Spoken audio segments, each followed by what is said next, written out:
Jaha, ja pikku video siitä. Mulla on tää auto nyt ollut 3 vuotta.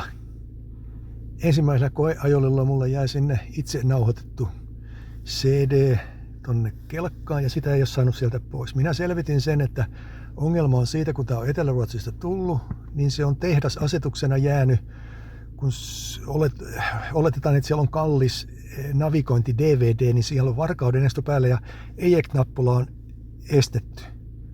Minä silloin aikanaan kävin tuossa K-auto tai K-kaara siihen aikaan oli nimeltään merkkiliikkeeseen ja sanoi, että ei ole mitään tehtävissä, että siellä on vikaantunut, että koko tämä multimedia-järjestelmä täytyy uusia. Ja minähän sitten selvitin ja justiin, että kyse on vaan tästä näin, että se vaan pitäisi resetoida toi eject-nappulan toiminta. Eli tilanne on näin, että tästä kun painaa, niin levy on siellä sisässä, se on ollut siellä yli 3 vuotta, ei tule pihalle. Minä selvitin sitten sitä, että miten se pitää olla, ja Marmoritiskillä kävin jopa toisen kerran sanomassa, että mä kerroin niille koodit, että kun nämä syötätte sinne, niin se tulee pois sieltä. No ei. No nyt on sitten ihan toisien syiden takia, niin sitten olen hommannut tämän VCDS-palikan ja softan, niin homma kulkee näin. Eli nyt ei tule CD ulos pihalle tuolta.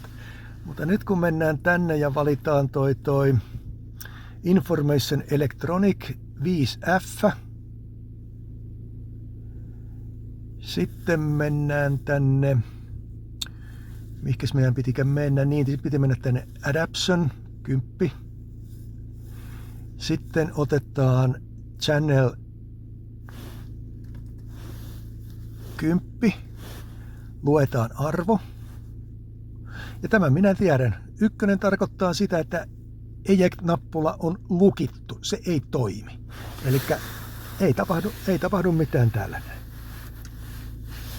Mutta sitten VCDS, ensimmäinen operaatio, mitä mä VCDS:llä teen. Vikakoodeja mä luin ihan toisesta syystä aikaisemmin. Mutta ensimmäinen muutos, minkä mä teen tässä näin, niin on tämä, että vaihdetaan arvoksi 0. Testataan. Joo, hyvin menee. Painetaan save. Haluatko varmasti tallentaa? Kyllä, minä haluan. Ja minä nyt tiedän, että siellä se 1 on tallennettuna, mutta luetaan nyt vielä kerran uudestaan. Siis 1 oli lukittu ja 0 minä vaihdoin sen ja nyt se on 0. Ja nyt kun minä painan täältä soittimen eject-nappulaa, kuinka ollakaan? 3 vuotta kateissa ollut itse nauhoitettu Apinkin levy tulee. On siellä Vivitsiäkin. Apinkkiä ja Vivitsiä on levyllä. Nyt minä pistän kelkan. Toi levy on sinänsä toiminut tämän 3 vuotta, mutta mä oon jo kyllästynyt, kun 3 vuotta se sama itse nauhoitettu, jos on 2 älppäriä siinä CD:llä, niin se on pyörinyt siellä 3 vuotta, mutta samaan tästä sanoo tästä CD-soittimesta. Vikakoodien luku maksaa 150 alkava tunti.